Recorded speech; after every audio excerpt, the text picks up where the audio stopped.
Alléluia. Alléluia, alléluia. Prenez place. Merci.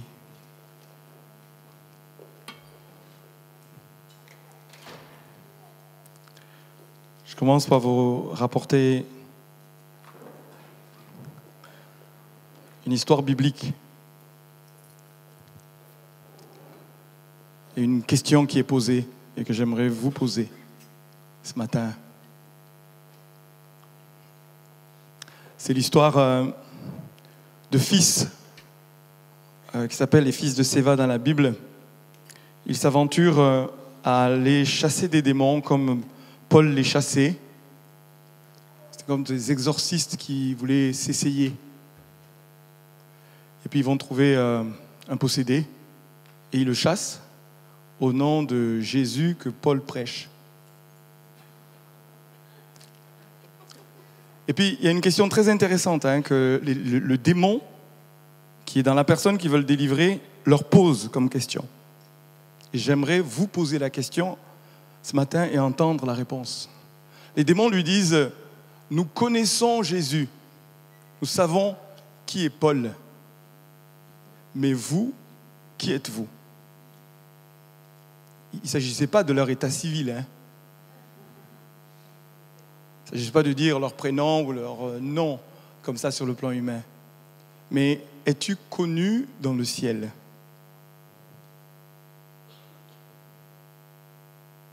Si un démon devait se manifester comme ça et te poser la question, toi qui es-tu ? Toi qui veux exercer une autorité, que lui répondrais-tu ?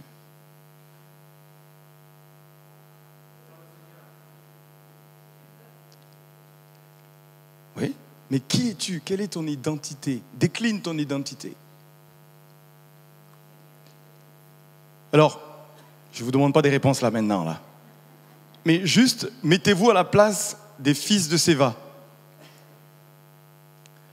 Ils disent, je connais Jésus. Donc ça, c'est facile pour eux, c'est le Fils de Dieu. Mais ils disent, nous connaissons Paul. Nous savons qui est Paul. Nous connaissons son rang, nous connaissons son autorité. Nous le connaissons et nous le craignons. Parce que quand au nom de Jésus il nous chasse, nous fuyons. Nous le connaissons, nous le craignons. Parce que il sait, lui, qui il est en Jésus-Christ. Mon message ce matin, c'est que le fait de reconnaître qui tu es libère l'autorité qui est déjà en toi.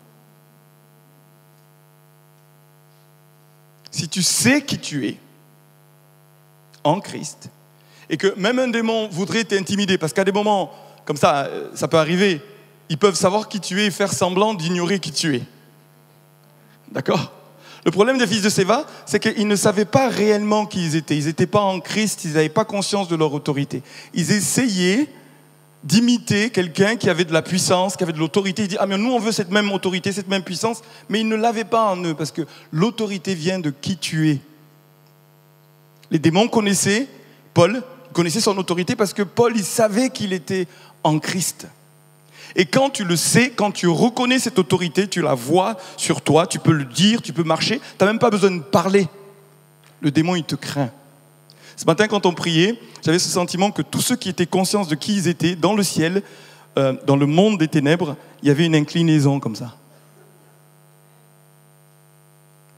Non pas par rapport à qui je suis sur le plan humain, mais qui je suis en Jésus.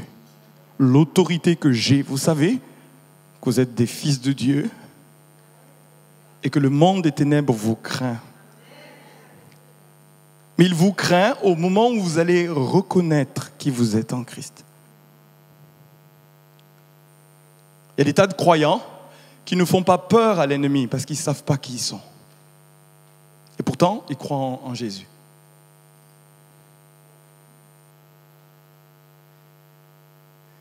Et le temps est venu pour notre Église de savoir qui est-ce qu'elle est. C'est là mon message. Si nous reconnaissons qui nous sommes, si nous vivons dans la réalité de qui nous sommes, il va y avoir, et c'est déjà au milieu de nous, une autorité naturelle qui va être libérée, qui va faire non seulement les démons vont le savoir, mais quand tu vas parler, quand tu vas agir, quand tu vas te mouvoir, il va y avoir un impact qui vient de l'autorité de Christ qu'il a placée sur toi.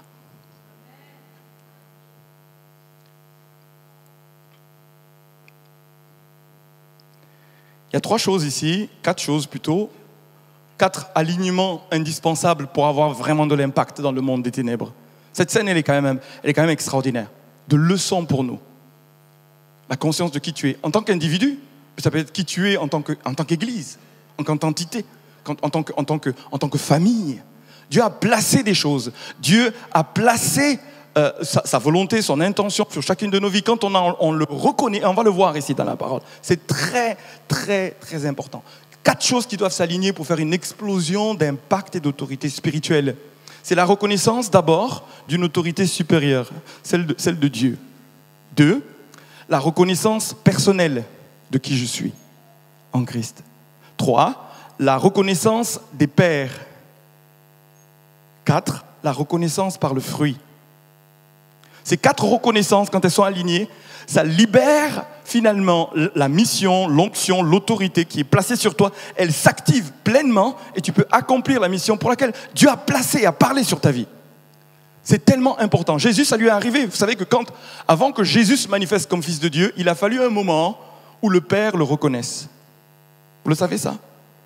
Au moment où il prend son baptême, on va le voir, tu peux mettre le PowerPoint, au moment où il prend son baptême, le ciel s'ouvre. Et il y a un moment de quoi? De reconnaissance. Le Père ses yeux parcourent la terre, il dit là, celui que je vois là, je le reconnais, c'est mon fils, il a ma nature. C'est lui, il est mon fils bien-aimé en qui j'ai placé toute mon affection, je l'aime de tout mon cœur. Mais c'est une affirmation, il est le Fils de Dieu.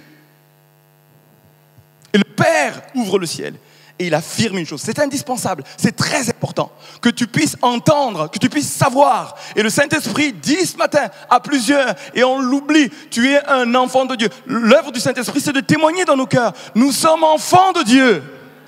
De la même manière que Jésus a entendu, tu es mon fils, je l'affirme, je le reconnais. C'est extraordinaire la puissance de la reconnaissance. Quand Dieu en public, devant tout le monde, le moment où il commence son ministère, le ciel s'ouvre et une voix se fait entendre. Une affirmation extraordinaire. Jésus avait besoin d'être affirmé. Et le monde avait besoin d'entendre que Dieu l'avait reconnu comme son fils. C'est puissant, ça libère une autorité. Avant ça, il ne pouvait pas agir comme il a agi. Mais il y a une chose que Jésus fait par la suite. Il fait une deuxième chose.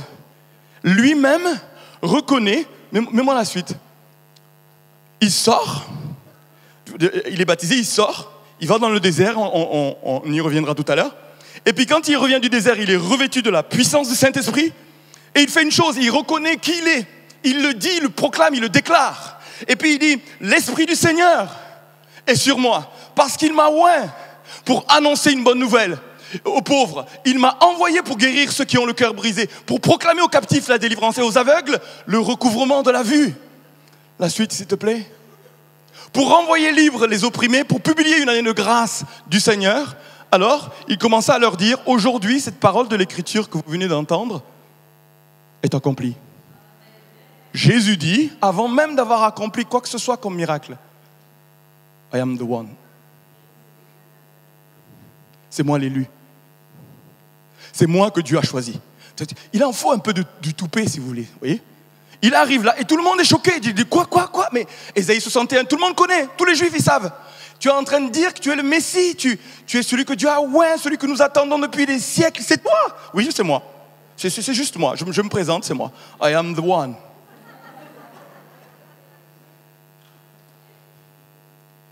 Et vous savez, ça a libéré l'autorité spirituelle sur sa vie. Dieu a parlé. Il a dit, je suis d'accord. Il a dit, amen. Je le suis. C'est le moment. C'est le temps. Je suis revêtu de la puissance de Dieu. Je vais y aller. Et ce qui va se passer, c'est qu'il va y avoir des signes, des miracles. Tout ce pourquoi Dieu l'avait appointé, désigné, il va l'activer parce qu'il va le dire. Il va le déclarer. L'importance que nous avons à savoir qui nous sommes, à l'avoir entendu de la part de Dieu, mais d'homologuer cela, de dire la même chose que Dieu. Je le suis. Ce que tu dis que je suis, je le suis, je le déclare. Si tu ne sais pas qui tu es, que tu ne le dis pas, mais pas juste avec la bouche, mais parce que ton esprit en a la conscience. À ce moment-là, tu n'as même pas besoin de crier pour que les démons s'en aillent. Tu sais qui tu es en lui. Tu sais qui tu es en lui. Jésus le savait. Et il le dit. Troisièmement, à un moment donné, dans son ministère, il ose faire une chose qu'on pourrait se dire, quand même, c'est gonflé. Il dit, mais qu'est-ce que les gens disent de moi? Je dis, mais t'as un problème identitaire? Jésus, non, il n'a pas un problème identitaire. Ouais, il m'aime bien. Est-ce que les gens m'aiment bien? Non, c'est pas l'amour des gens ici. Il veut entendre la même chose que le Père a dit de la part de ses disciples. Est-ce que ses disciples qui le suivent, ils savent qui il est? Qui il est? Et qu'est-ce qui se passe à un moment donné? Ben voilà, il y a quelque chose d'extraordinaire. Que disent les gens au sujet du Fils de l'homme? Certains disent que tu es Jean-Baptiste, d'autres Élie, d'autres encore disent que tu es Jérémie ou des prophètes. Et vous, leur demande à Jésus, qui dites-vous que je suis? C'est une question identitaire. Est-ce que vous avez discerné au-delà de l'enveloppe qui je suis? Et voilà la déclaration de Pierre qui est la même que celle du Père. Il le reconnaît. Il le reconnaît. Il dit, Simon-Pierre répondit, tu es le Messie, le Fils du Dieu vivant. Et puis écoutez bien ce qui se passe ici, qui est extraordinaire.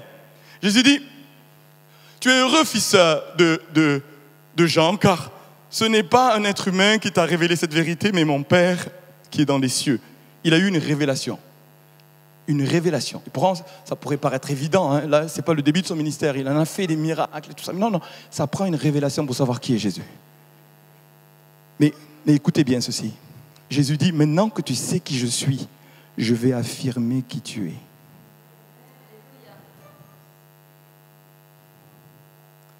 Simon, toi, tu es le fils de Jonas. D'accord?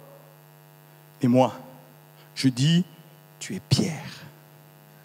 Jésus vient affirmer qu'il est en Dieu. Vous savez, il était le Simon, fils de Jonas. Il avait une identité humaine, ok, mais il y a une affirmation de qui il était. Il avait un nom. Est-ce que vous savez que vous avez un nom spirituellement? Vous êtes quelqu'un spirituellement. Et quand un démon te demande qui tu es, tu n'as pas à dire Rodrigue Sacramento. Donc je ne vais pas vous révéler mon nom spirituel ce matin. Mais il s'agit de dire qui tu es spirituellement. Et là, Pierre, il a une révélation de qui il est. Jésus lui a donné un nom et il dit, sur cette réalité spirituelle, sur cette révélation que tu as reçue, je vais bâtir mon église. Et là, qu'est-ce qui se passe? Directement, confrontation avec le monde des ténèbres. La porte du séjour des morts ne prévaudront pas contre l'église que je suis en train de bâtir par des personnes qui sont des pierres vivantes, qui ont une identité spirituelle. Sans cette identité spirituelle, tu ne peux pas avoir d'autorité sur le monde spirituel. Il te faut connaître qui tu es par une proclamation de Jésus. Tu es Pierre. Sur cette pierre, sur ce niveau de révélation de qui tu es, je bâtirai mon église. Et là, il y a une confrontation. Là, comme Paul, quand il s'appelait Saul de Tarse, hein, mais au moment où il se convertit, il s'appelle Paul, il y a un nouveau nom qui vient. Et à ce moment-là, il est connu spirituellement. Et là, les démons, ils ne tiennent pas. Et l'adversité, il y a des tas de choses sur lesquelles Dieu nous établit en autorité quand on sait qui nous sommes en Christ. Quand on a reçu cette autorité, quand on a reçu ce nom nouveau, quand il y a une réalité de conscience de qui on est. Et qu'est-ce qui se passe? Troisième chose, par les fruits. On est dans Luc 7, verset 20. À un moment donné, plein de gens doutent. Même Jean, qui est le plus grand des prophètes, nous dit la parole de Dieu, il doute de Jésus. Il dit, mais est-ce que tu es vraiment le Messie? Non mais, est-ce que c'est sûr là? Parce que nous on attendait autre chose, on s'imaginait autre chose. Es-tu vraiment le Messie? Donc il vient contester son identité, il vient contester sa nature. Bon Jésus, je te connais, tout ça, tu es mon cousin, tout ça, mais est-ce que tu es vraiment? Jésus, il dit, oh là là, j'espère que je ne serai pas pour beaucoup une occasion de chute. Est-ce qu'il y a des gens qui croient en moi, qui vont douter à un moment donné que je suis vraiment le Fils? Et qu'est-ce qu'il fait? Il démontre. Ce moment devait être assez extraordinaire. Comment? Ouais. Es-tu celui dont nous savons qu'il doit venir et devons-nous en attendre un autre? Au même moment, Jésus guérit beaucoup de personnes de leurs maladies, de leurs maux. Il les délivra d'esprits mauvais et rendit la vue à beaucoup d'aveugles. Imaginez, pour Jean, parce qu'il y en avait d'autres qui lui avaient demandé des miracles, il n'a pas fait. Mais Jean, quand même, je veux le fortifier. Je vais lui prouver que je suis vraiment le Fils de Dieu, ce qui a été Messie. Allez, venez par ici. Allez, dépêchez-vous. Guérison. Les démons, il les chasse. Il ressuscite les morts. Et puis, il dit, allez lui dire, à cause de ses fruits, je suis vraiment le Fils de Dieu. Les fruits démontrent qui il est. Tu doutes de moi? voilà les fruits. Ces 4 choses doivent s'aligner pour pleinement libérer une autorité. Alors, je suis en train de parler de cela, spécialement pour nous individuellement, mais pour nous en tant qu'Église. Et avant d'aborder encore un autre exemple, et rentrer dans la réalité de qui Dieu fait de nous, et que nous devons croire, dont nous devons avoir la révélation, je voudrais vous parler de l'intimidation. Et le Seigneur m'a vraiment parlé qu'en ce moment, il y a des esprits d'intimidation. Si tu es dans un combat d'intimidation, c'est un combat sur qui tu es vraiment. Jésus se lève, le Père affirme qu'il est fils, et puis il est amené par le désert, au désert par l'Esprit de Dieu, et là, le diable, qu'est-ce qu'il fait? Il lui dit, si tu es le Fils de Dieu. Il y en a plusieurs qui ont conscience de leur appel, ils ont conscience de ce que Dieu a parlé sur leur vie, ils ont conscience qu'ils font partie d'une église qui va rentrer dans... Mais parce que tu as conscience de cela, le diable ne va pas juste dire « Ah, youpi, youpi, youpi, super, on va s'éclater. » Non, non, non. Il va tout faire pour ne pas que tu actives l'autorité qui est sur toi. Tu es vraiment le Fils de Dieu? Vas-y, prouve-le-moi. Intimidation. Mais pour qui tu te prends? Tu vas te mettre en mouvement. Il lui dit, mais je connais pas, mais toi, qui es-tu vraiment? Est-ce que tu es sûr de qui tu es? Et tu vas être éprouvé, et c'est normal que ton identité soit prouvée, qu'il ait en face un vrai fils, quelqu'un en autorité, qui a conscience d'où il vient, où il va, ce qu'il est en train de faire, la mission que Dieu a placée. Je le sais, alors du coup, je traverse l'épreuve. Oui, tu m'éprouves, alors, ok, on va faire une sorte de bras de fer. Vous aimez les bras de fer spirituels? Est-ce que tu as du poids? Oh Seigneur, mon secours! Ah! Est-ce que tu es le Fils? Il répond oui. Alors voilà, si tu es le Fils de Dieu, ordonne que ces pains deviennent... Non, que ces pierres deviennent des pains. D'accord? Si tu es le Fils de Dieu, jette-toi en bas, car il est écrit. Vous savez, sans cette épreuve, Jésus il sort de là revêtu de la puissance du Saint-Esprit et il peut déclarer il est le Fils de Dieu. C'est très important que nous discernions les épreuves auxquelles on est confronté comme des intimidations. C'est pour ça que Paul dit à Timothée, nous n'avons pas reçu un esprit de timidité. Écoutez-moi, nous n'avons pas reçu un esprit de timidité. L'intimidation enlève de la force, de l'autorité spirituelle. Ce qui va contester qui tu es véritablement veut produire que tu recules et que tu perdes l'assurance et l'autorité que Dieu t'a donnée. Ce qui va faire que quand tu vas être éprouvé par des démons, par des maladies, par des épreuves, tu te dis mais Dieu, est-ce que tu es avec moi et qu'est-ce qui se passe? Si tu ne sais pas répondre qui tu es et confronter ces choses pour qu'ils craignent réellement en ayant conscience que toi tu sais qui tu es et tu parles dans la foi. Du coup, l'esprit de force, d'amour et de sagesse se manifeste. Et c'est là l'appel de Dieu dans nos vies. Très souvent, nous lisons très très mal les épreuves auxquelles on est confronté. Alors que l'épreuve te demande qui tu es. Écoutez ce que je suis en train de vous dire. L'épreuve te demande qui tu es. Et cette épreuve attend que tu exerces l'autorité. Au nom de Jésus. Qui es-tu? Qui es-tu? L'épreuve te dit qui es-tu? Tout ce que tu es en train de vivre est en train de dire qui es-tu? Est-ce que tu vas battre en retraite comme Timothée avait tendance, il bat en retraite et tous les dons qui sont en lui, tout l'appel, l'onction, au lieu d'être activé, d'être libéré, eh bien du coup c'est diminué, c'est tenu ici, comme ceci. Et Paul est en train de dire, n'oublie pas qui tu es en Christ. N'oublie pas qui tu es. Ce n'est pas un esprit de timidité que tu as reçu, oh non. Mais l'esprit, l'onction qui était sur Christ est sur toi. Cette même onction dit, oui, l'esprit du Seigneur est sur moi. Quelle que soit l'opposition, l'Esprit du Seigneur est sur moi. Je sais qui je suis.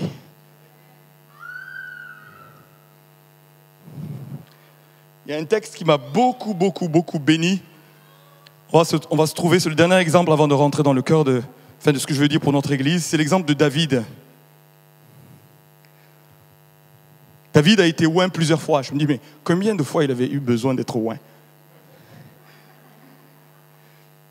David, l'homme selon le cœur de Dieu. Samuel le oint lui dit, c'est toi, you are the one. L'onction. J'aurais pu dire, oh là là, c'est suffisant, j'ai pas besoin de plus. Il a été oint par Juda, il a été oint par tout Israël. Et pour autant, figurez-vous là, j'ai l'impression qu'il n'y croyait pas encore. Regardez ici là. Il vient d'être oint par tout Israël. On est dans 1 Chronique 14 de 11. David reconnut que l'Éternel l'affermissait comme roi d'Israël. David, à ce moment-là, il le reconnaît. Comme nous sommes appelés à être des rois. Mais il arrive un moment, tu le reconnais. Il arrive un moment, tu le vois, tu le perçois, tu le sais au-dedans de toi. Imaginez, qu'est-ce qui venait de se passer? Verset 1, un roi, le roi de Tyr, Hiram, lui envoie des cadeaux et veut lui construire une maison. Maison de cèdre, il envoie des ouvriers. David, il est là, il dit, mais c'est un truc de fou ça quand même. Un roi étranger, il ne me connaît même pas. Il envoie du monde, il envoie du bois, tout ce qu'il faut pour me construire un palais. Et donc, il dit à ce moment-là, David, il reconnaît que l'Éternel l'a fermé comme roi. Il le sait au-dedans de lui. Et vous savez ce que ça ouvre comme voie? David, à ce moment-là, juste après ça, il se met dans des combats, il est loin de Dieu. Tout ce qu'il fait, c'est comme un ange de Dieu. Tout ce qu'il fait lui réussit. Vous savez, il est tellement brillant qu'il y a de l'or de partout. Il pille les pays étrangers. Il y a une onction, une autorité spirituelle qui est activée dans sa vie parce que David a reconnu que Dieu avait fait de lui un roi. Est-ce que vous savez que vous êtes des rois? Non, s'il vous plaît. Ici, je ne cherche pas à mousser ici, là. Non, je suis très sérieux. Vous savez, quand Dieu fait son œuvre de salut, il dit, il a fait de nous des rois et des sacrificateurs pour Dieu son Père. Nous sommes des rois, mais le nombre de fois que, comme David, on est roi, mais on ne vit pas, on ne perçoit pas, on ne reconnaît pas que nous sommes véritablement des rois. Pour agir ainsi, pour être libérés dans l'autorité que Dieu nous a donnée. David, à ce moment-là, il a eu une révélation. Ou en tout cas, un alignement dedans de lui. Dieu a dit, tu es roi. Hein? Il a été oint 3 fois. Mais lui, à ce moment-là, il a reconnu qu'il était roi. Je suis roi. Il a dû se réveiller, je ne sais pas, il a dû danser. Je ne sais pas pourquoi. Ce verset, il est en plein milieu. Et juste après, on dit qu'il a pris d'autres femmes. Ah oui, ça a dû l'aider à prendre d'autres femmes. Je suis roi? Ben alors si je suis roi, alléluia. Non, ça c'était pas prévu dans la prédication, ça. Oui, non, je corrige. Mais il a pris conscience, je suis roi. Le nombre de choses que nous ne vivons pas, qui ne sont pas activées dans nos vies parce que nous ne savons pas par révélation ce que c'est. C'est juste ça. Ça vaut pour la guérison, ça vaut pour notre destinée, ça vaut pour tout ce que Dieu a parlé sur nos vies. Il arrive un moment où tu sais que tu es roi.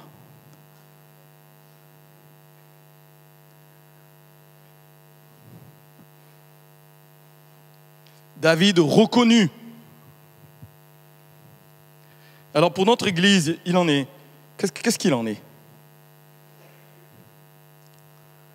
Vous savez, je crois que ce moment, cette saison de notre vie d'Église, le Seigneur m'a profondément parlé et convaincu que c'est le temps de reconnaître ce qu'il a fait de nous pour libérer l'onction et l'autorité qui est sur nous.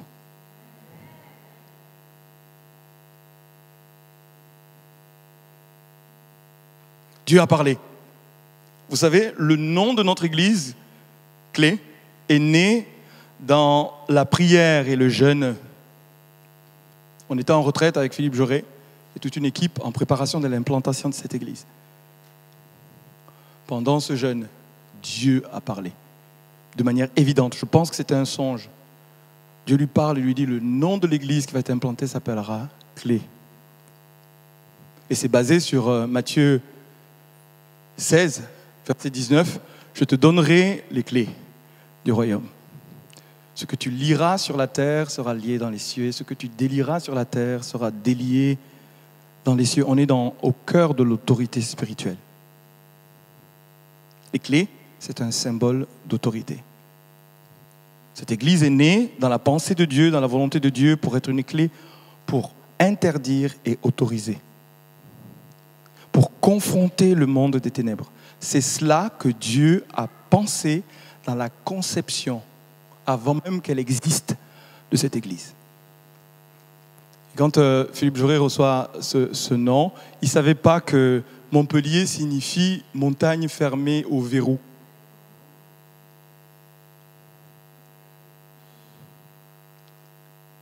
Et vous savez, c'est en grande humilité que je suis en train de vous dire ça. Ce n'est pas une présomption, parce que franchement, porter le nom de Clé, il ne faut pas avoir de complexe. Il faut avoir de complexe de ce que Dieu a dit. Je ne sais pas si vous me suivez là. C'est l'intention de Dieu, c'est ce que Dieu a dit, a parlé. C'est notre essence. Alors, dimanche prochain, je développerai le cœur de la signification de Clé. Mais aujourd'hui, je voudrais nous rappeler simplement que c'est né du cœur de Dieu, ce que nous sommes en termes d'identité, mais en termes de vocation. La deuxième chose que je voudrais dire, c'est que nous avons eu des tas de prophéties qui ont confirmé ce que c'était que notre Église. Et je voudrais les citer rapidement.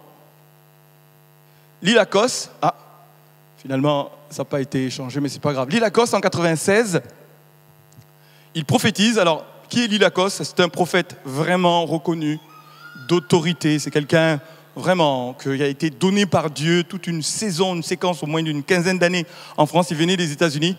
Et puis quand il venait, il pouvait te donner ton prénom, ton nom, d'où tu venais. Il te connaissait de nulle part et puis il prophétisait. C'était quelque chose d'extraordinaire. Sur des individus, sur des églises. Et puis on était, avant de venir ici en équipe, dans un camp de notre réseau d'églises et il prophétise sur Clé, ce que Clé allait devenir. Et il dit, l'église Clé sera un centre de formation pour les ministères et les professions de la société. On est en 96.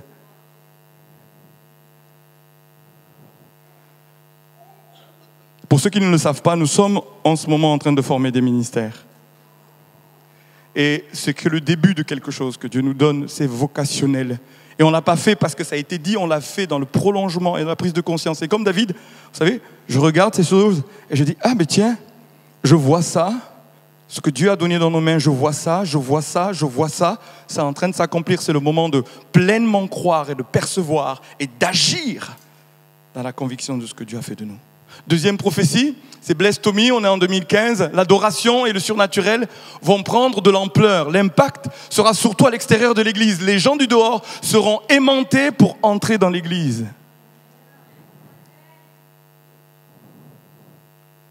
Troisième prophétie, mais je vous cite que quelques prophéties, mais nous avons compilé. Je rends grâce à Dieu d'avoir un Nicolas Marlot qui est notre scribe et qui compile tous les dates, qui a prophétisé, qui a dit quoi, et on peut relire cela. Et il y a quelques années, le Seigneur m'a renvoyé à relire les prophéties et à relire la signification de ce qui est clé et de me réaligner pleinement pour l'accomplissement, pour l'activation de ce que Dieu a parlé sur nos vies. Troisième prophétie, c'est Denise Goulet. C'est une conférence ici en 2016. Et puis en plein milieu de cette conférence, cette parole sort et dit « Vous allez être envoyés au nord, au sud, à l'ouest et à l'est. » Je ne suis pas sûr qu'elle savait ce qu'elle disait, mais ce que moi je sais que c'est venu confirmer au-dedans de moi, que notre Église est appelée à implanter à l'est, à l'ouest, au nord et au sud. Mais dans ce département. Et c'est le moment où le Seigneur dit « C'est activé. » Comme Jésus qui dit « Cette parole que vous venez d'entendre est accomplie. » Le nom, les prophéties, et puis qu'avons-nous dans nos mains, concrètement? Qu'est-ce qui se passe? Je vous disais, il y a ces prophéties, il y a toute l'histoire et le parcours de l'Église, mais il y a aussi un climat de paix. Je voudrais dire, nous sommes dans une période où Dieu nous fait grâce d'avoir une Église en paix. Pour plusieurs, vous pouvez dire, mais il n'y a que ça, il n'y a que ça que vous avez dans... Enfin, c'est si important que ça pour toi. Je vais te dire, oh oui, c'est important. On a fait notre rentrée il n'y a pas longtemps, on est rentré détendu, l'équipe est bien, le conseil est bien, les leaders sont bien. Ça ne veut pas dire qu'il n'y a pas de problème, mais il y a la paix. Et dans Actes, il est dit, l'Église était en paix et elle s'accroissait par la puissance du Saint-Esprit. La paix est indispensable au développement. pour rentrer dans ce dans quoi Dieu nous a donné de rentrer. Pour l'activer, il faut la paix. Si tu n'as pas la paix, pose-toi. Pose un fondement clair avec ce que Dieu t'a donné. Sois en paix, réconcilie-toi. Parce que c'est comme quand Jésus dit, mais tu vas pour adorer, laisse là ton offrande et va faire la paix. Va faire la paix. Il n'y a pas d'acte de justice, il n'y a pas d'acte du royaume sans la paix. Parce que le royaume de Dieu, c'est la paix. Donc on va préserver dans cette église la paix. Et on va confronter tous ceux qui veulent semer la zizanie au milieu de nous. Et on sera ferme. Ferme. Parce que la paix est la condition sine qua non pour rentrer dans notre vocation. La deuxième chose que je vois, c'est l'expérience de l'église de Sète. Vous savez, Dieu nous parle d'implantation, de développement, d'extension du royaume. Eh bien, il nous a fait la grâce il y a 2 ans. Mais vraiment, quand je vous dis la grâce, c'est la grâce. Tous ceux qui connaissent la situation disent, là, on vit un miracle. Vous vivez un miracle. Et ça n'a pas duré 1 mois, ça n'a pas duré 6 mois. Le miracle continue. Nous marchons sur les eaux. Alléluia.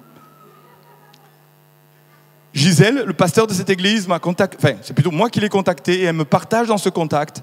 Ah, Rodrigue, prie parce qu'on cherche quelqu'un qui vienne pour prendre mon témoin parce que là, vraiment, je suis fatigué, j'ai bientôt 70 ans, je voudrais passer le témoin. Je dis, ok, je vais prier. Pendant que je prie, j'ai un fardeau. Je dis, mais il faut faire quelque chose, Seigneur, il faut faire... Quelqu'un de fatigué, il a été loyal, il a été fidèle.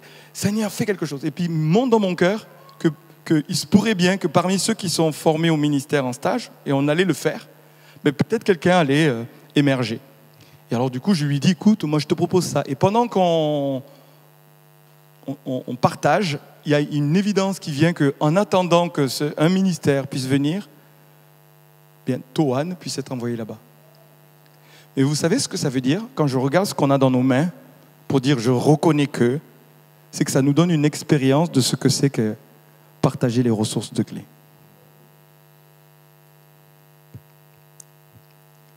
Un petit atelier. Vous allez vous entraîner, vous allez voir ce que c'est. Et je peux vous dire, depuis, non seulement Toan est étiré, mais nous sommes étirés. Régulièrement, il y a des ressources. Bon, on a besoin de louanges, on a besoin de prédication, on a besoin de pasteurs, on a besoin de tout, quoi, en fait. Tu vois? Alors, à des moments, on est là, Seigneur. Tu cherches dans la poche, comme ça, tu fais, Seigneur, mais on dirait qu'on n'a plus rien, là. On n'a plus rien. Et puis, on se dit, mais tiens, on a épuisé tous ceux qui prêchent habituellement. Mais on va prendre ceux qui n'ont pas l'habitude de prêcher. On a épuisé ceux qui conduisent la louange habituellement, mais on va prendre ceux qui n'ont pas l'habitude de conduire la louange. Et puis au niveau pastoral, on va prendre... Et vous savez ce que ça produit? Tous ceux qui sont comme un peu arrêtés ou en sous-régime, ils vont être activés. Pourquoi? Parce qu'on est étiré pour l'implantation. Une église qui implante vient chercher les ressources qui dorment dans son sein. Réveille-toi, toi qui dors. Oh, réveille-toi, toi qui dors. Christ t'éclairera, parce que c'est le temps. Le temps est court.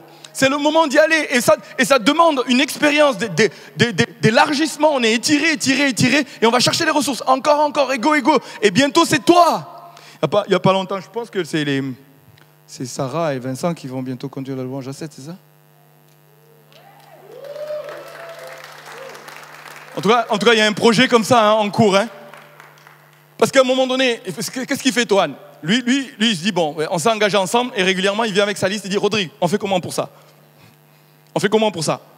Et au bout d'un moment, je fais ça, je regarde. Bon, on va envoyer, Go! Vous savez, comme pour les go! Et demain, ça va être toi. Vous comprenez ce que je suis en train de dire là? Le meilleur moyen d'activer toutes les ressources d'une église, c'est d'implanter notre église. La formation au ministère, on s'est lancé, je tremblais. Je peux vous dire devant Dieu, je tremblais. Puis faire ça, c'est trembler parce que tu te postes en référent, en maître de stage, comme je vous partageais il n'y a pas longtemps. Et ça me mettait de la pression. Ça m'a rappelé, c'est moi le maître de stage, fais-moi confiance, avance. Et moi, je crois qu'il y a une autre promo qui va rejoindre et ça va continuer. Pourquoi? À cause de la mission que Dieu nous a donnée. Vous avez entendu la prophétie tout à l'heure, ce sera un centre de formation pour les ministères. Je le crois, mais pas pour le plaisir d'avoir un banc rempli de personnes ici, dans l'église ici, mais c'est pour qu'ils soient équipés pour être envoyés. enfin, ce que je vois que Dieu nous a donné, c'est une pluralité de ministères. C'est-à-dire une église pastorale, et il n'y a rien de péjoratif dans ça. C'est une église où il y a en général un pasteur qui fait à peu près tout. C'était un peu ce que Gisèle faisait, et je ne lui jette pas du tout la pierre. Elle a fait avec son cœur. Mais aujourd'hui, ce que Dieu est en train de nous dire, c'est qu'il envoie ici, il concentre ici des ministères pour avoir une pluralité de ministères.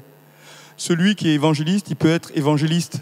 Parce qu'un évangéliste qui est pasteur, l'onction qui est au-dedans de lui, qui n'est pas reconnue ni activée, n'est pas libérée. Pourquoi ? Parce qu'il fait une œuvre pourquoi Dieu ne l'a pas appelé.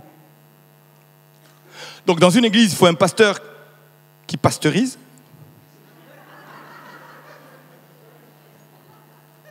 Et en plus, vous savez quoi ? Le Seigneur nous a renvoyé, nous a donné du renfort. Vous savez, au travers de Yann et Anna, c'est leur dernier culte ici. Ils retournent. Ils retournent là quelques mois, ils vont revenir. Mais c'est des personnes que Dieu a oint pour prendre soin pastoralement. Comme il voyait qu'on y allait par la foi, il a dit, je vous envoie des pasteurs pour renforcer votre équipe pastorale. Et est-ce qu'on peut faire une ovation pour eux ? Parce qu'il y a une...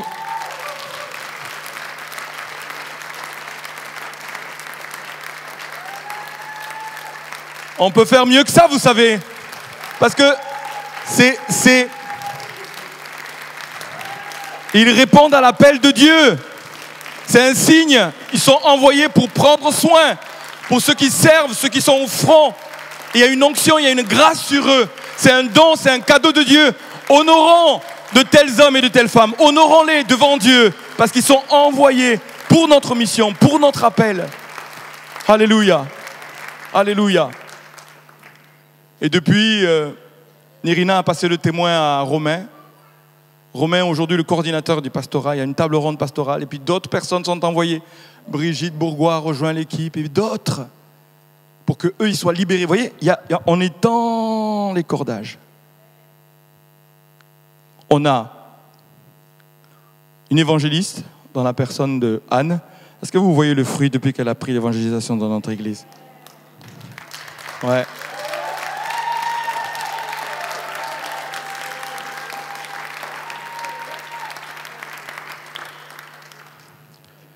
Et vous savez, Dieu nous a fait la grâce d'avoir un enseignant dans la personne de Toine. Alors aujourd'hui, il est à 7, mais on fait tout pour que d'ici juin, il soit libéré, parce qu'on a besoin de lui à clé, non seulement pour prêcher de temps en temps, mais pour monter quelque chose de fort au niveau de la formation biblique et de l'enseignement. C'est un ministère qui doit se concentrer dans son couloir.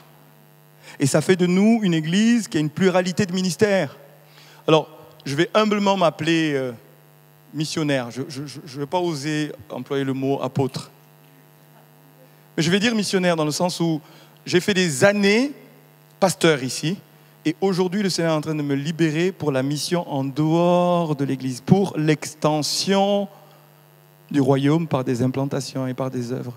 Ce qui fait que la moitié de mon temps aujourd'hui ne fait plus ce que j'ai fait jusqu'alors et je passe le témoin, d'autres sont en train de le faire pour être libérés pour la mission que Dieu nous donne.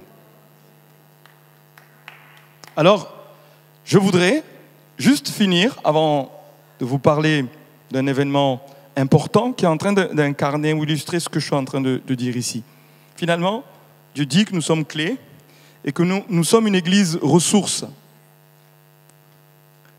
une église missionnaire. Et je vais rapidement, on y reviendra, parce que c'est notre actualité, on prêche dessus, on travaille dessus, et puis on va continuer. Mais 4 caractéristiques d'une église missionnaire. Une église qui a des ressources à partager à d'autres. Non seulement des églises en dehors de son église, mais des églises qui vont être implantées, des œuvres qui vont être implantées, les besoins dans la société qui vont être rejoints par des personnes qui sont appelées par Dieu, et qui le reconnaissent et qui sont activées.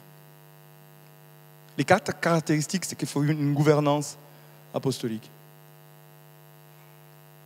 Donc, je viens de parler de la pluralité des ministères, c'est qu'il y ait, oui, des apôtres, et je parle au pluriel, qu'il y ait des évangélistes, qu'il y ait des pasteurs, qu'il y ait des enseignants,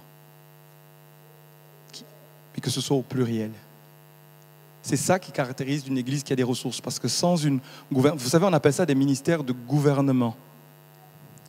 Et du coup, notre identité d'église n'est plus ecclésio-centrée, mais c'est centré sur le royaume et son extension.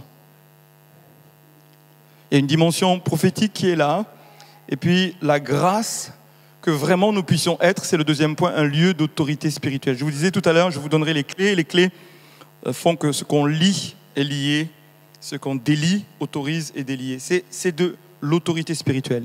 Un gouvernement, pour exercer de l'autorité spirituelle, il s'agit que clé devienne un lieu d'autorité spirituelle où on fait du combat spirituel.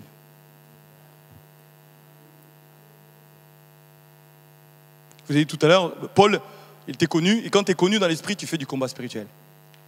Et Jésus, il dit, l'église que je bâtis, les portes du séjour des morts ne prévaudront pas contre elle. Une église qui est ressource, qui est apostolique, qui est missionnaire, c'est un lieu où on confronte l'ennemi, où on entend les décrets de Dieu, on les proclame, on les met en œuvre, on déploie l'artillerie spirituelle lourde pour l'accomplissement du plan de Dieu.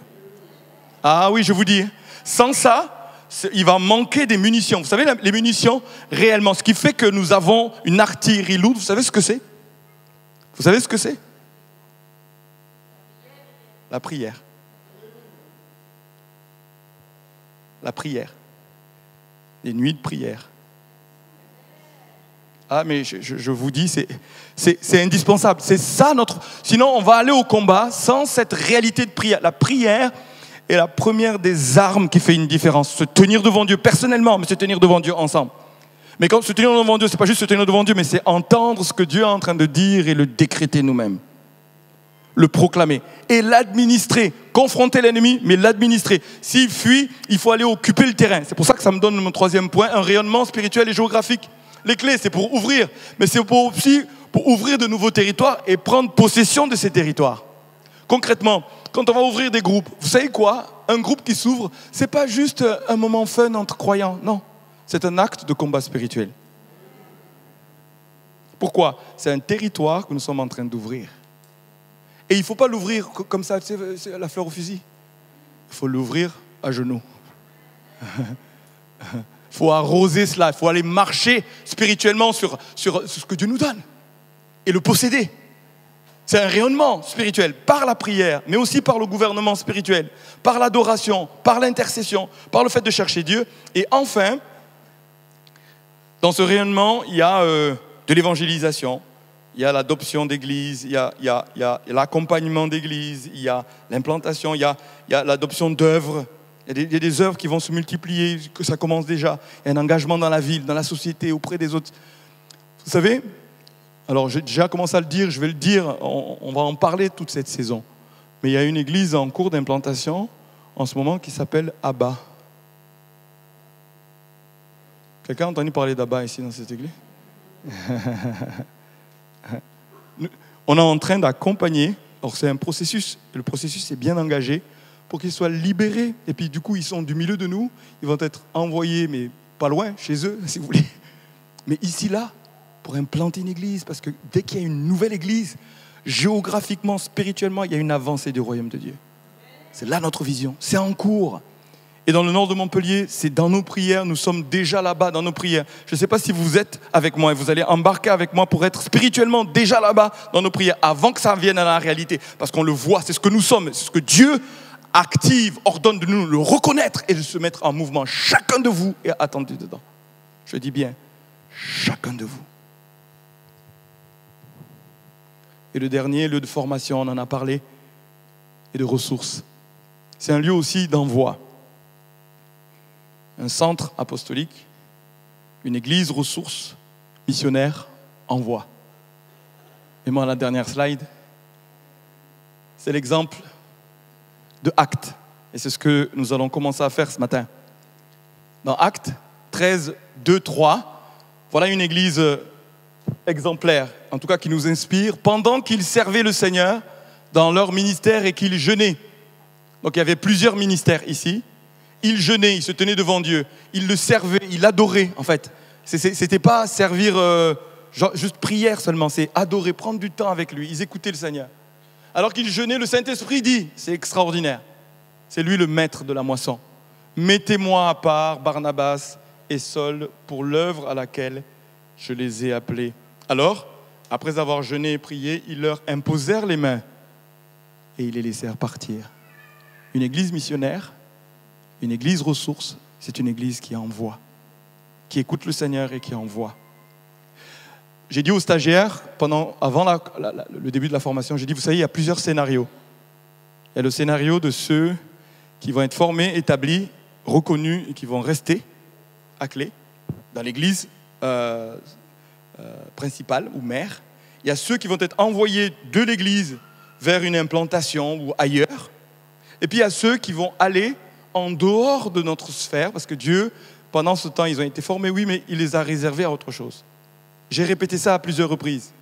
Et puis on a eu l'occasion, envers certains, de faire le point là, en juin. Et depuis juin, les choses se sont accélérées. Chacun s'est mis à l'écoute du Seigneur. Et puis on écoute les uns, on écoute les autres, on se tourne vers le Seigneur et on entend « mettez-moi à part ».